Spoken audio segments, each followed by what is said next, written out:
fundamental things that they need. They need flirting, they need the sparks, they need the friendship, they need all these things. They're not getting them from each other.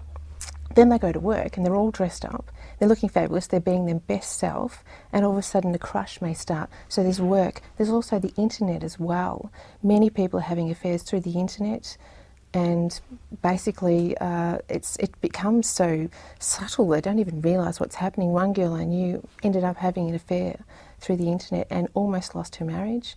One man I knew actually did lose his marriage. It was really quite tragic. His wife was sitting upstairs typing away to her internet lover, and he ended up flying over, and she went off with him, so actually left the country with the kids, so it was really quite devastating.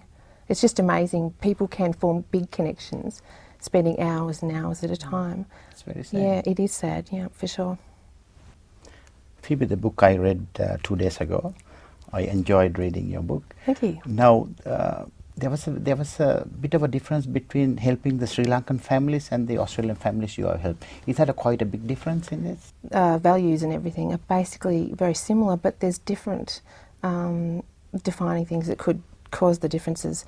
That one of the families that I helped, it was quite tragic. The woman had actually given up hope, and she'd moved into another bedroom, and because of course the Sri Lankan ethics and everything, she wasn't going to leave, but she felt so tormented, she was ready to leave, and what she was doing is one of the golden argument rules that I have in the book, which is no silent treatments, and that's what she was doing.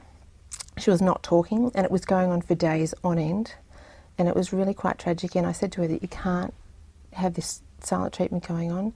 You need to be talking. It's your marriage, it's everything. You need to open up those channels.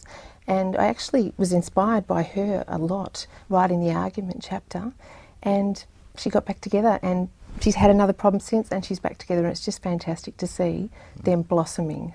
And what are the other case studies? The other case study was actually a lovely, lovely lady who was always seeing the fault in her husband. She was always seeing the negative. She was always saying, he doesn't help out around the house enough. He doesn't do the dishes, he doesn't do this, he doesn't do that. So she's always picking on him, which I call nitpicking. Okay. And she's constantly doing this. And I started saying to her that years ago I did that for Dave. I used to always be nitpicking him. But now I see the good, and I focus on the good. And all of a sudden I see more and more good, and I see great. And that really helps a marriage. And she has turned around at one stage, ready to leave, bags packed. And last I heard they were on a wonderful holiday together. Any other interesting case studies? There was one that I mentioned before, another Sri Lankan family, but she's actually, that was the one that I did mention, where she's fallen in love with her husband again.